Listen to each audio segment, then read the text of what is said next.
Good evening and welcome to After Service. If you are looking, you'll notice that um, our faces are not where they're supposed to be on the screen. That's my fault.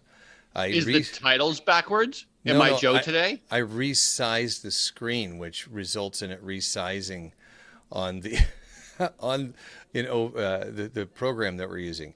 So, folks, I apologize. I'm getting Brian back to the right size on the screen. There we Oh, go. I was like little bitty tiny thing. Yeah, you were like this weird thing up in the corner. So now you're fine. So, hey, it's another episode and Hello. and welcome to our imperfection of after service at Open Door Community Church. I'm Joe and we have Pastor Brian. Say hello, sir. Hello, sir. And Brian's sporting a nice mason jar of water in the background just to keep his whistle Yeah. wet. Yeah, because I got this. I'm not sick of it. I just, yeah, weird, just a weird little tickle. Oh, I think that is that we're almost to spring and we've had some warmer days. You might have some allergies working there. oh, I take allergy medication now every day. Yeah, it's one of the joys, right? One of the joys. Yeah. Yeah. Well, I went through this surgery, some of you know, and one of the things they did in the whole process is they had to do an allergy test. Turns out I'm allergic to grass. Oh, well, there you go. And of course, now that those things are cleared out a bit more, there's just all the more space for the, And I for can the, tell. yeah, I'm sure you can.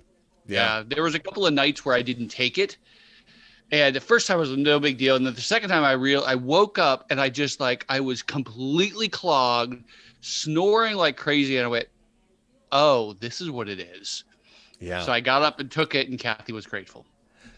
Sure. Well, isn't it one of the most peaceful kind of feelings when you recognize that something's not right and you know what the answer is?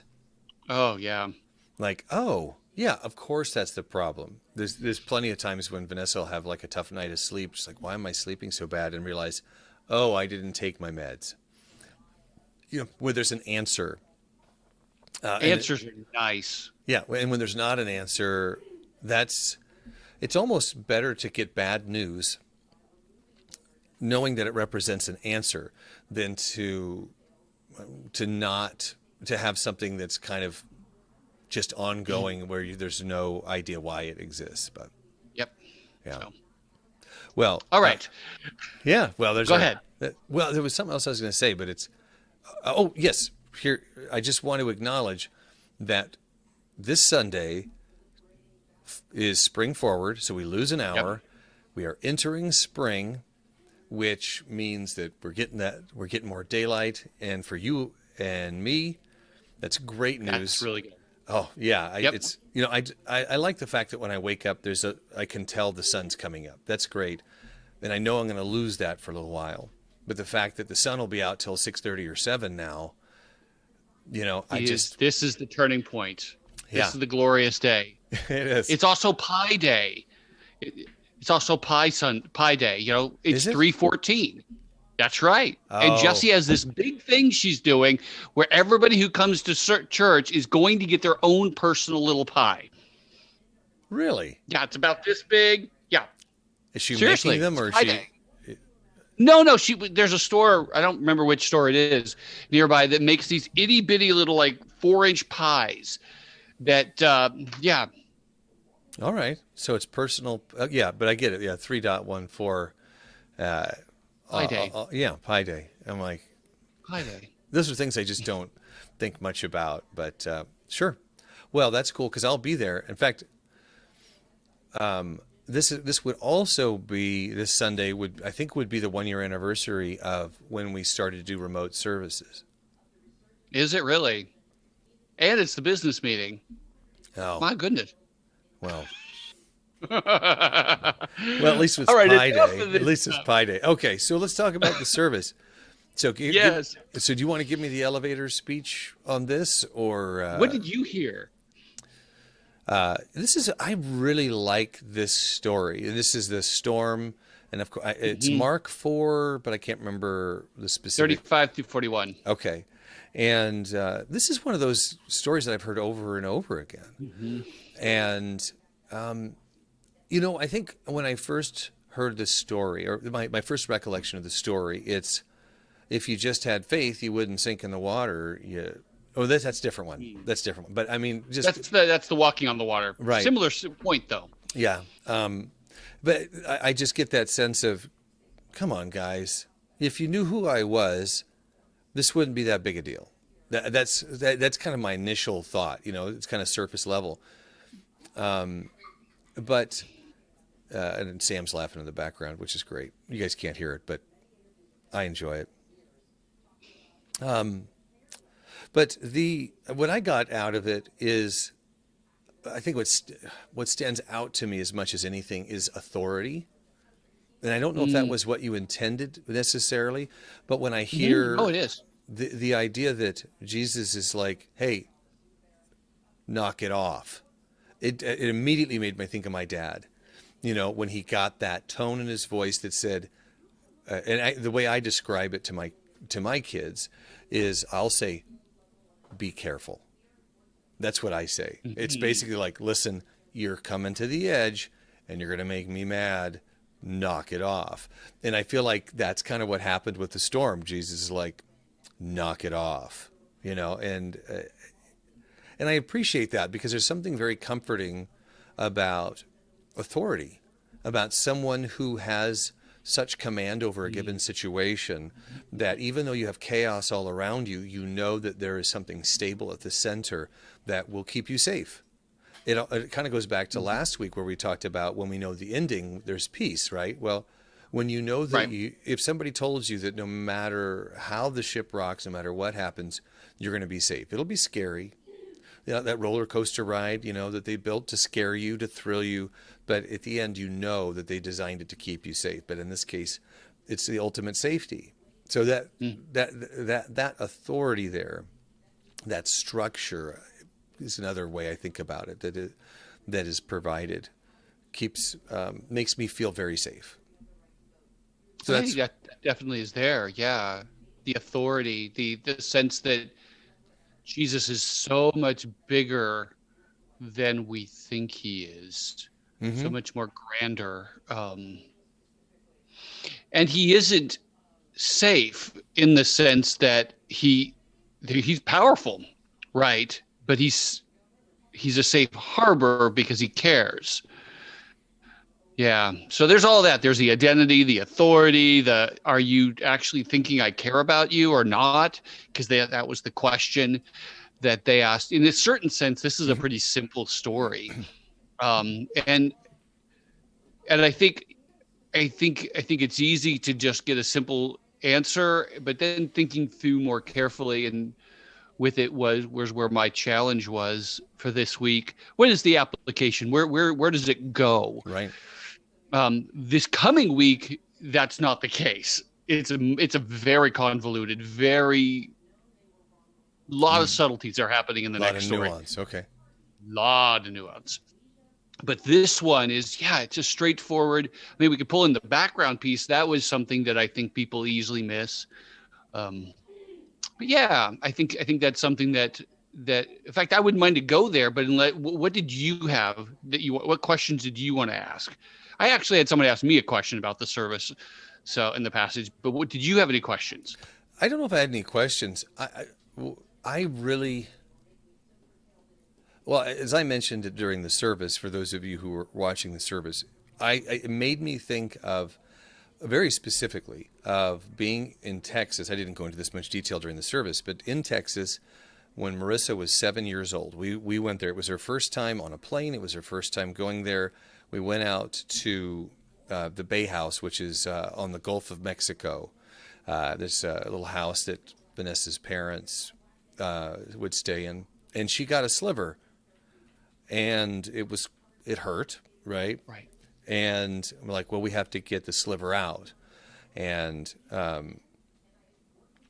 we got a needle, heated it up to make sure it was sterilized, and she was freaking out. And it was disarming to me that she didn't trust that I had her best interest in mind. So when I hear that, don't you care about us? Like, why would you let this happen to us? It made me think of that, but it also makes me think about, how sometimes we feel when life is really hard, when Right. things just keep going wrong. I had a conversation today with one of my clients who in 2020, her husband was driving in downtown Pittsburgh, and a deer in downtown Pittsburgh ran in front of the car and totaled the car. And then a couple weeks later, their other car was totaled, and not anybody's fault. It's just bad circumstances. And there's just a question of like, I don't know, what else you want to hit me with, and that's the, don't you care for me? If you Right. cared for me, why would these things be happening? And that's where I come back to that idea of the authority, is that if we recognize that we're in a safe vehicle, that we're with him, that we are protected. He does care for us, even if we don't understand why he's working the way that he does. Right. But I get the idea of like, hey, if you cared about me, aren't you going to help us? Right. That's hard. And I guess if I was going to ask a question around that, it would be, how do you maintain grace when you feel like God is not listening to you in the midst of your hardship? That's a big question, but And I'm not, I'll give you my answer, how I respond. I think it's the right biblical answer, but it's, I don't want it to sound like a platitude, but in the end, you got to go, I trust you. And I think the lament formula, one of the things I've learned in the last couple of years is there's always something to lament. There's always something to grieve. And whether it's just that your car got wrecked, or that they're out of milk at the grocery store, there's always some frustration there. yeah, Something that didn't happen the way you want. And going to God, the biblical formula for doing this pattern is you got to go to God and say, God, this is what's happening. This is how I feel about it. I'm upset about it. I'm grumpy about it. Tell him how you really feel. And then you go, what I want him to do. And then, but you got to finally end up with going, but I believe you. I believe you're good. And I have had times in my life where I've had to just simply go, God, I don't see your goodness or your authority in this circumstance. Yeah. I can't see it. And I had to just go, but I'm going to believe it anyhow. I'm going to trust that you're true to your word, even if I can't see it. And there was this old song, you probably remember, it's the line, and there's a line in it that goes something like, when you can't see his hand, trust his heart. I don't know if you remember, that was probably 10, 15 years ago. no idea.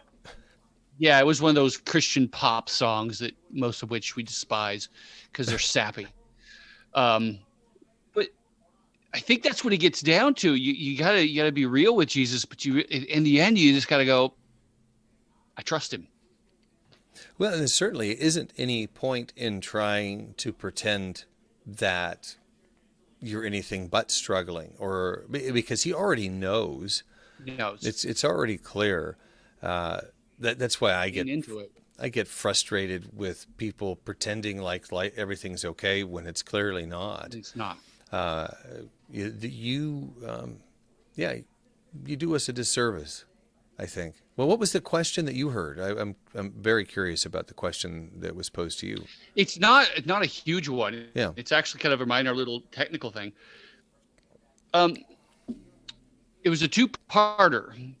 One is in the last verse, there was, they said, who is it? The verse goes something, I think I got it is like, who is this that the winds and the waves obey him? Yeah. That word him. And their question is, why is it him capitalized? Mm-hmm. That's it. Because it's talking about God there, talking about Jesus, who is God incarnate, and I said, I told them, I said, this is a really common thought that they're supposed to capitalize things like that. But it's not there in the Greek. It's not, if you want a capital in English, it has to be a proper name or a title. and there it's neither of those things. In this case, there's no definite article. It's not the him, to make him a title. If it was the God, maybe you could do it in that case. So it's just a common misunderstanding. But I think some people wonder about that. So I wanted to bring that one up. So that's interesting. And not to rabbit trail or anything, but I remember talking maybe 10 years ago with a non-Christian who was seeking a bit, decided to start reading the Bible from the beginning. And I don't know why he decided to start from the beginning, probably because he thought maybe it reads like a book or something like that. But one of his questions was, I don't understand why, at some point we start capitalizing like God was in all caps, not just capital G, but all caps. Or the Lord, the word, the Lord. Right. And it's like, which was also their question. Oh, it was. Okay. Well, and I had to look Yes. it up but my understanding, and you tell me if this is correct, was when they, in the original language, were using the name, the proper name of God, his name, Yahweh. Right. That instead of the Lord as a generic term, it was, I'm using his name very specifically. Is that right? Right. That's exactly it. Yeah. It's his personal name that we don't know exactly how we pronounce it. Typically, we say Yahweh today, but we don't know for sure that that's exactly it. But yeah, Right. that's what that word is. And the Jews at that time would never say his name. They would always say the Lord, and they all know who we're talking about Right. Right. because his name is too holy to actually state. So it's translated, instead of Yahweh, they translate it Lord. Right. Yeah. Yeah. And so that was one of the questions, because people don't know this stuff. And that's not a bad thing. It's just, they just don't know. So Yeah. Well, there's so much. I always come back to the word arrogance, and I apologize for that, but there is so much that you can know that we will never know despite our best efforts. And it doesn't mean you shouldn't try. You should endeavor to learn more. We were talking about our dads just before we started, and one of the things that I took from my dad in his last weeks here was that he didn't try to share this with me. It's just something I noticed, is that he didn't ever stop trying to improve himself as a person, even knowing that he had days left. He was always trying to do something better. And reaching the ideal of Christ, we're not going to get there. That doesn't mean that we shouldn't every day just try to do a little bit better. Now, I rabbit trailed us, but on that a bit, because it's not specific to what we were talking about. But that's something that really resonated with me. I think, but here's a good little segue for that, is there is always something to learn about the Bible. And unfortunately, there's a lot of people who they take a surface reading of something, or something they've learned when they were, younger, and they go, well, that's what it means, and they move on. And they don't actually dig into the text and try and understand it at a deeper level. And this is an example where someone is trying to learn it deeper, which is great. Yeah. Yeah. And going back to the passage, one of the things that I wanted, and I think I did bring that out decent enough, is some of the contextual cultural background of the passage, that Baal worship is in the picture here, even if he's not named, and we as modern people don't see it. And that's something I had a couple of people say, I've never seen that before. Right. So that whole context is a big deal. I was actually thinking earlier today, I think I was watching an explanation of the recording of The Sound of Silence by Simon and Garfunkel. And during an interview, as Paul Simon was explaining some of his rationale behind choosing certain lyrics and stuff, you could tell that it was very rooted in the context of life in the 60s. coming out of the Vietnam War, and the way that music was shaped and the way that we were interacting with people, that, without the context of that, then there's things that are lost in why he wrote the song the way that he did. And so if that's only 50 years back, 60 years back at this point, then, think about 2,000 years.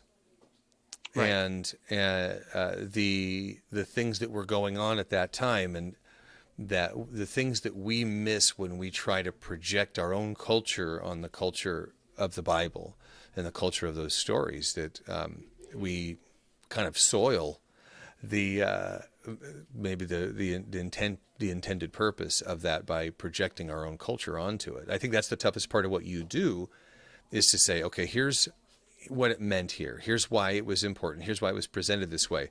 Okay, then how do we translate that to the way that we function in our world? What's the equivalent for us? And that's something I appreciate about what you've kind of, as you've mentored me on that stuff, is how do we do that? How do we bring that forward? So I didn't know about the Baal worship stuff either, but I'm certainly not surprised by it. But unless you dug in, how would you know? How would you know? Yeah, and I think we sometimes, even good Christians today, think that the correct context of the Bible is is today, or that it's even if it's in the Middle Ages, it's not. It's first century Judaism or earlier, if we're talking more of the Old Testament. Mm-hmm. And so we need to, as one of my authors that I like says, we need to have the first century Jew living in our head. And part of that is just that's the job of good teachers, is to help bring that stuff out of what's going on there. Now, can you get the basic idea? Well, yeah, you could. But to really bring out the full impact is to try and get what's going on in the text. And we do want to know what's in the text. And that is a rabbit trail. If you wanted to, we could go down to is that we're trying to understand what the author wants versus what we think. And too often Bible study is about, I could really rail on this one, is that Bible study, what does it mean to me? It doesn't matter what it means to you first. It needs to mean, what did the author mean? And then how does it affect my life? What's the implications for my life? That is where we need to go. But the culture, one of the questions I wanted to have for you is, because one of the things I said is that the Enlightenment maybe is wrong in that things like these folklores, these stories about Pan and Baal and Zeus and all these things, that they're just tales. How does that resonate with you? Is that something that's a challenge to think like that? To see that there might be a spiritual being behind some of these things? No, it doesn't. Actually, I thought that was refreshing. And a lot of it is, because Vanessa's a counselor, a therapist, I think about, when we talk to our kids about why they're scared of something, as an adult, we have this perspective, where we can go, oh, well, that's not real. You shouldn't be scared of that. But for the child, it's a very real fear. And just because we know better doesn't mean that their fear isn't legitimate. So there's something there. And also, when you look at the context of, from their perspective, first of all, those things can exist and do exist, that supernatural things do exist. And we just, we give it a name, we give it an identity, and then we bring it into our, into our culture and represent it in some form. And that's, I think, challenging for a lot of people, to acknowledge that supernatural exists. And I also couple that with, even if you don't believe that, or you struggle with that the person's response to that is not invalid, when their experience tells them they should respond. Okay, now I'm following you. Yeah. Yeah, it took me a while to kind of come around there, so I hope. I see what you're saying. Yeah. I think it's I think it's I think it's helpful for me to think of that, we today as Christians, modern people would say, looking at things like, like Thor or the Hulk, for example, and we go, well, these are obviously fake. Right, They're right. made up stories. They're not real. There's no real being behind it. And to realize that I think atheists today look at Jesus and all of that the same way we look at superheroes. Yep. It's a nice story, maybe. Maybe he's a villain, maybe he's not. But either way, it's about as real as a comic book. And that's a little shocking to my brain a little bit. Mm-hmm. And all that's happened, I think, in Western culture is we have said all these other folklores and all these other religions, they're just like comic books, but Jesus isn't. And it's like, but maybe that's not entirely the case. Just because the Enlightenment is something we agree with generally now, that may not be true. Like the Enlightenment, I'm sorry, I'm railing. But like No. we believe in progress. We believe that everything is getting better and better and better. But that's not necessarily the case. And the 20th century should have taught us that, with the genocides and the World War IIs and the Holocaust. And are we really getting better? So, Well, this is something I have to tell you that I struggle with almost on a daily basis. First of all, one of the things I struggle the most with is condescension. When somebody condescends to me, is, oh, look at you, you don't, look at you, you're a fool, you don't understand. There's a pride in me that's like, don't do that to me. And I find that a lot of intellectuals who are non-Christians do that to Christians. Like, well, you must be not very smart or incredibly right. naive. And I guess that's why I appreciate C.S. Lewis, because here's an extraordinary intellectual that came to accept Christ because of the facts, because Right. of the accuracy of the history and the evidence that is presented there. And so he's not alone. right. And so when there's people out there who I don't want to name that are like, oh, look at you, you must be just stupid, that bothers me, because, I can be intelligent, I can be evidentiary and recognize that Christ exists. He's not a myth, but there are myths, that there are people who believed things despite, evidence in some way. I struggle with that a lot. Yeah, I can see. I can understand that. Mm-hmm. And it's how is it to those folks? How can people go to the same universities, have the same degrees, work in the same buildings, just as intellectual as anybody else, and yet have the same evidence and yet come to a completely different conclusion about whether or not there's a God? I have a theory, and we're almost out of time, but I'll throw this out there, that whether you're Christian or not Christian, if at some point you decide that you've learned enough, you've got the information you need, and I don't need to stretch myself any further, I don't need to learn any more. I think at some point there are people, like, they go to college, they take their comparative religion class, and They've settled that question. They've settled that question, and they stop learning.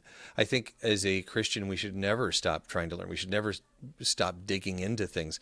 We're only going to find new, more wonderful things and have a better understanding of our faith and a greater faith.